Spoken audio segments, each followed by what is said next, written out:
Assembly will begin. The order of presentation was decided in the last workshop. First of all, there will be a presentation of Team Keimode with the procedure for development of S-mode guidelines. Please come to the stage. Let's give a big hand to Team Keimode.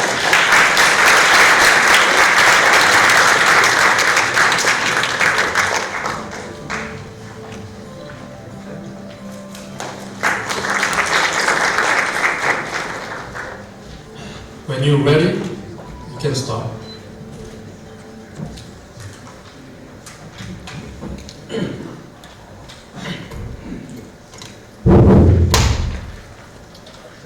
Good morning, ladies and gentlemen. This is Tim Keimode. Most of all, I'd like to sincerely thank all of you for sparing your time with us. Our topic for presentation is procedure for development of S-mode guideline. S-mode, I presume some of you don't know or never heard of S-mode before. So let me begin the presentation with what the S-mode is. S-mode is designed to provide users standardized display, function, and interface of navigation equipment so that users such as navigators and pilots can operate the equipment easily. E-navigation strategy implementation plan suggests that over 60% of maritime accidents are caused by human error. Through S-mode, navigation equipment such as provides standardized information which could lessen the burden of confusion. According to E-navigation strategy implementation plan, S-mode is the solution to mitigate navigation risk. Through S-mode,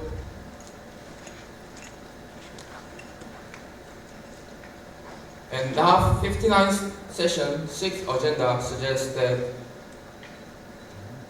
if adequate information is provided, the rate of maritime accidents could have been reduced. Developing S-mode while considering safety and user convenience will dedicate to providing appropriate information which could reduce human error. With standardized display information, the rate of maritime accidents could be controlled efficiently. Now, I'll talk about the timeline of S-mode development. The concept towards standardized navigation equipment was first suggested in 2008 at NAV 54th session by International Federation of Shipmasters Association. And in 2015, the Committee of Maritime Safety Committee had approved the development of S-mode guideline, and now it is suggested to be completed until 2019. From now, the next presenter will explain why we created the development procedure of S-mode guideline and the detailed steps.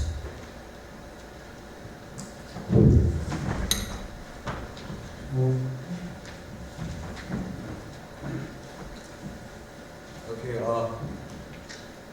until now we've seen the background at S-mode. From now on, let me introduce the reason why we developed the S-mode guideline development procedure. And the main reason why we developed this kind of procedure is because currently there's no standard items or function regarding the S-mode. Furthermore, there's a lot of conflictions going on between the stakeholders, especially manufacturers, because there is so many kinds of products that is related to the S-mode.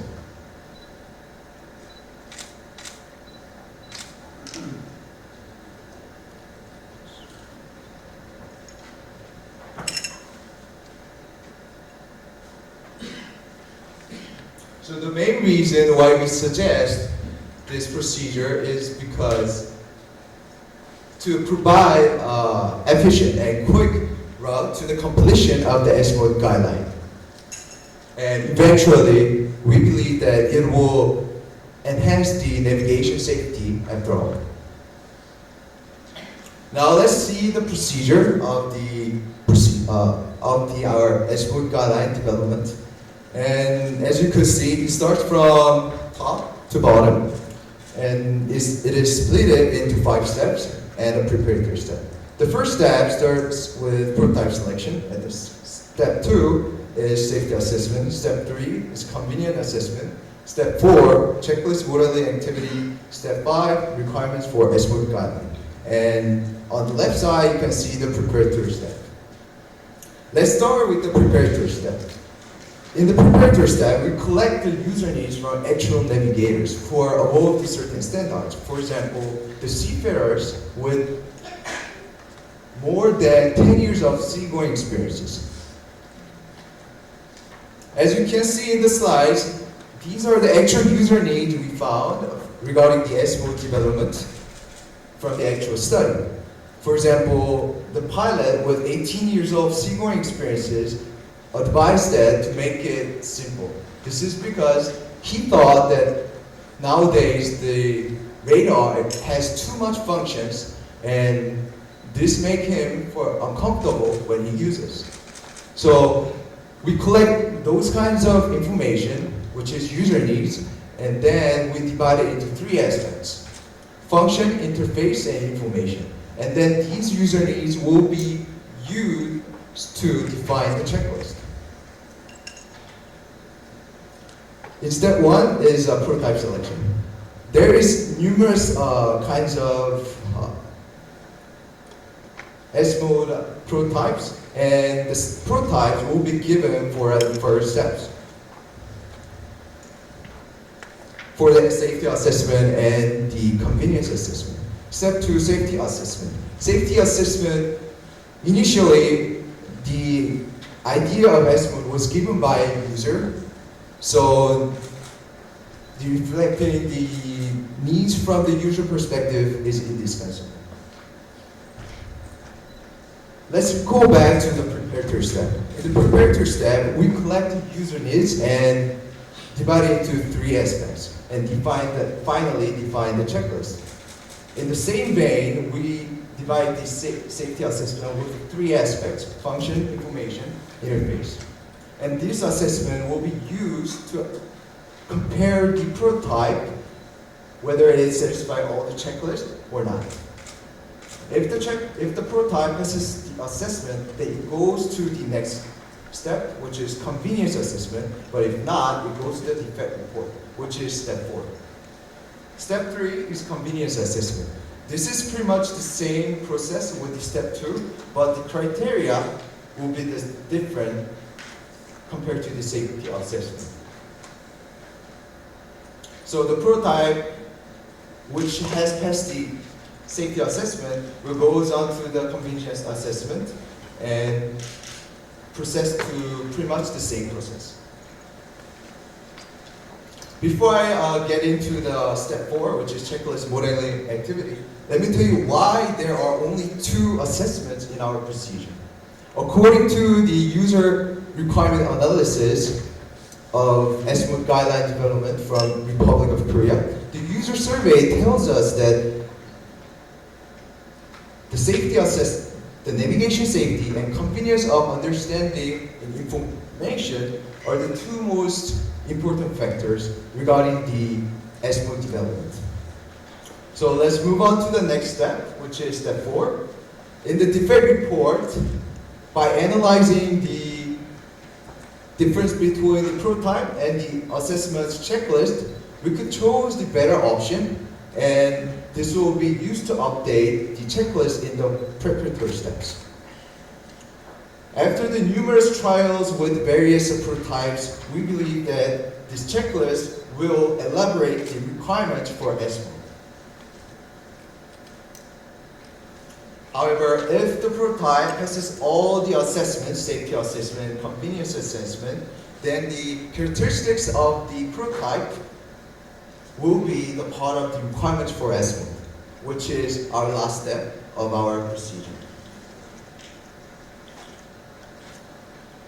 there are numerous benefits of setting this kind of procedure in IMO development.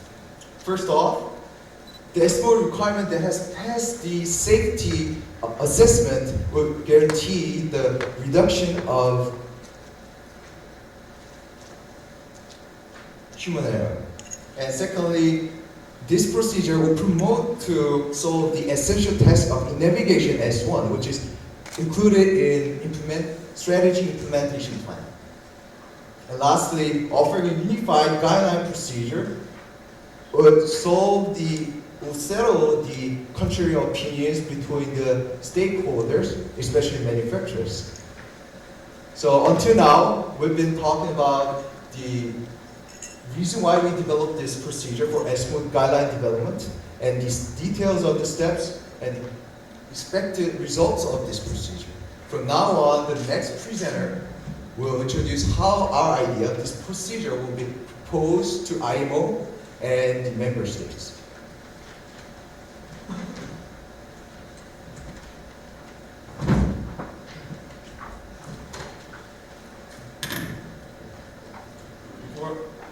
Before I introduce how our procedure will be delivered to IMO and the member state, and how our procedure is utilized for IMO guideline development, let me briefly summarize the previous context.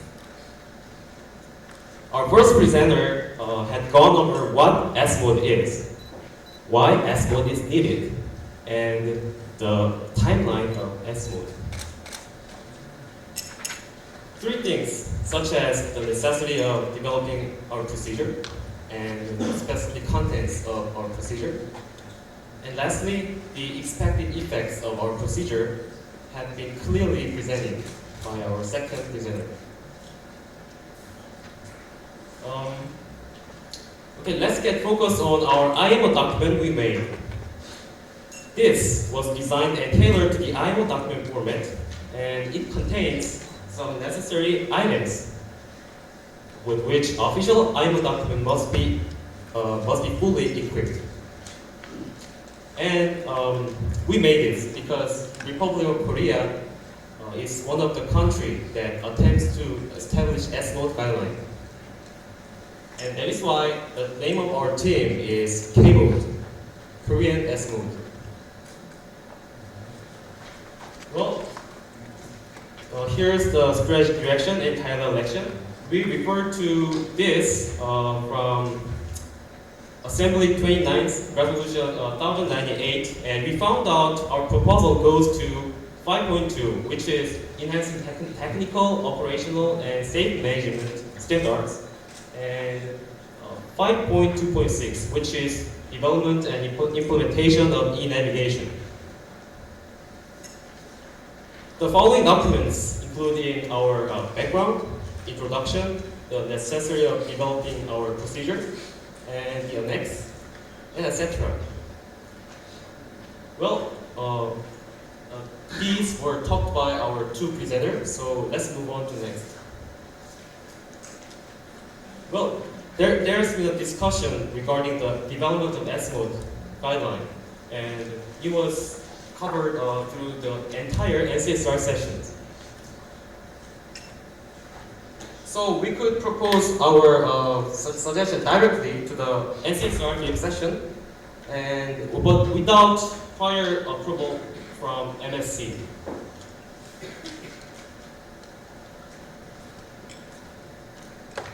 And after being reviewed by NCSR deep session, it will go to MSC 99 or 100 session, and after being approved by MSC, it will go to it will be distributed as form of MSC circular, and then go to the member state and to figure out user needs. And after being and it will be continuously be updated until the late 2018. And after being gone through the update and elaboration, the draft of the S-mode guideline will be completed through our procedure by 2019. This is all we have prepared for today's presentation, and I'd like to say one more thing before I finish. The safety is not something we await. It is something we make. Thank you for your attention, and I'll be glad to answer any question that you may have. Thank you, Team K, for the presentation. There will be a Q&A session regarding this presentation. The head of judge panel, Professor Moon, will preside over this Q&A session. Professor Moon, floor is yours. Thank you, Richard. Well, my name is Daniel Song-Moon, came from World Maritime University. I'm so pleased and I'm very much honored to be chairing this Q&A session. And I'd like to come to the floor first of all for this Q&A time to take the questions, if there are. If you have any questions to make or comments regarding the presentation just made by First and King. Yes, please identify yourself first of all before doing the question. This is Team Life Xavier, and we'd like to ask a question to Team Keimode. Thank you for your outstanding presentation.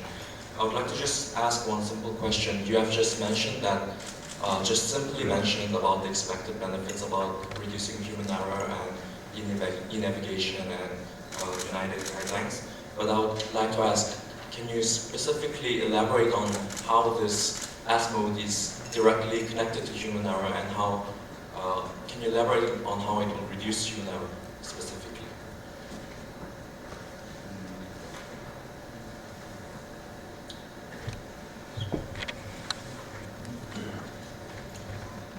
First of all, when you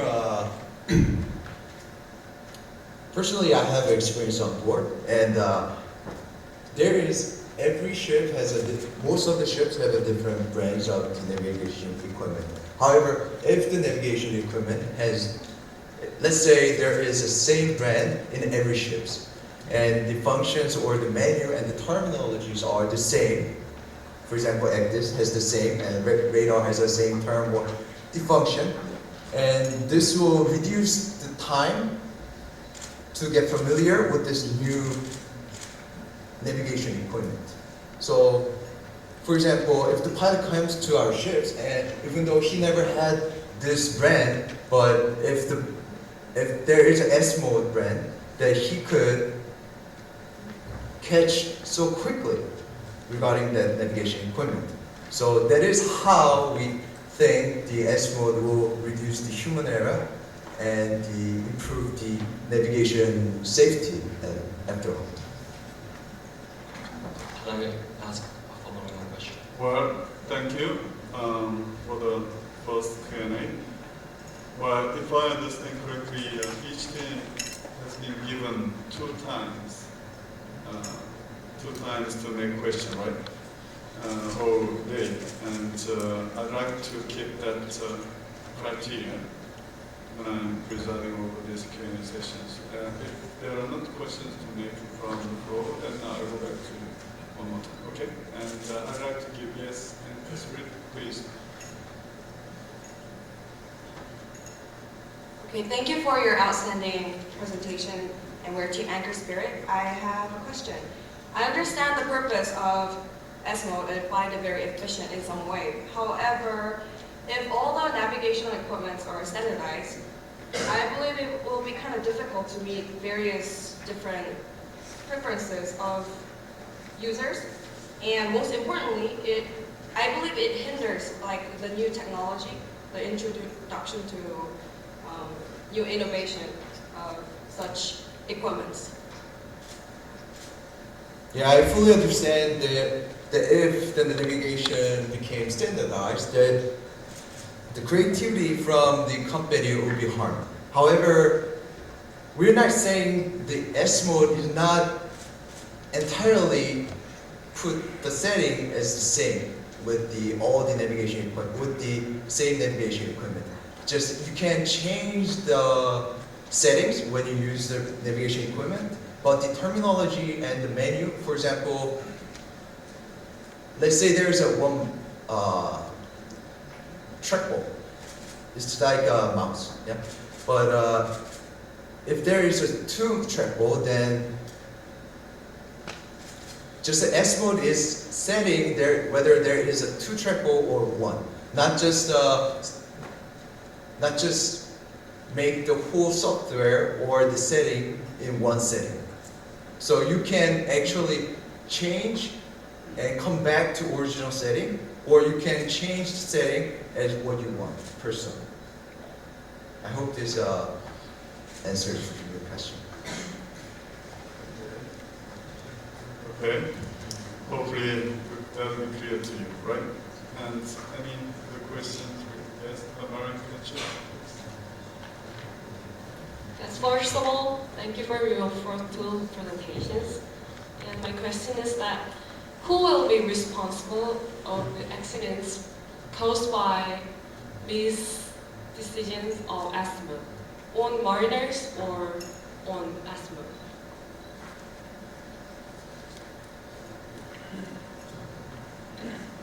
As far as I know, according to international regulation regarding collision prevention, there's a rule saying that all navigators who are undertaking the navigation watch should take all the necessary,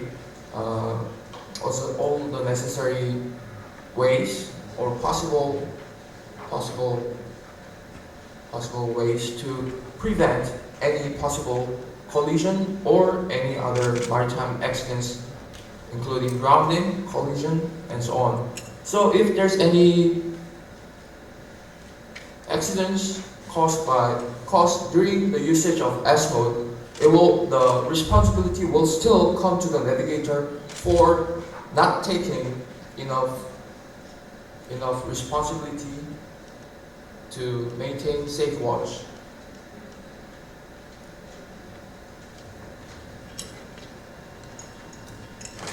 Okay, still we got 3 minutes, 19 seconds to go, and I'd like to take questions from the floor, particularly participating teams. Any other questions regarding the presented by first team? If not, I'll come back to the first team who has raised the questions as a follow-up, please. Sorry, but can we save our question for next presentation? Beg your There's pardon? only 2 questions. Well, that's a principle that is provided by the organizer, but I might be able to give one more.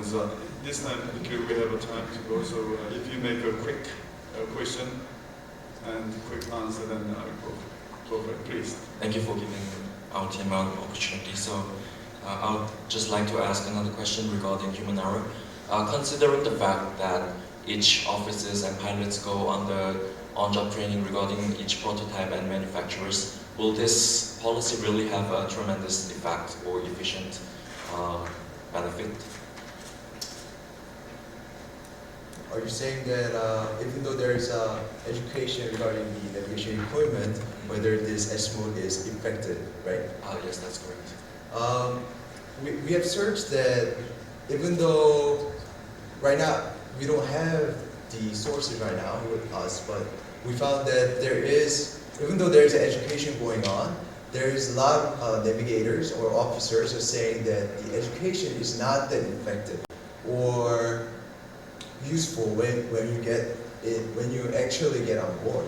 So there was one reason why the S mode rule became beneficial.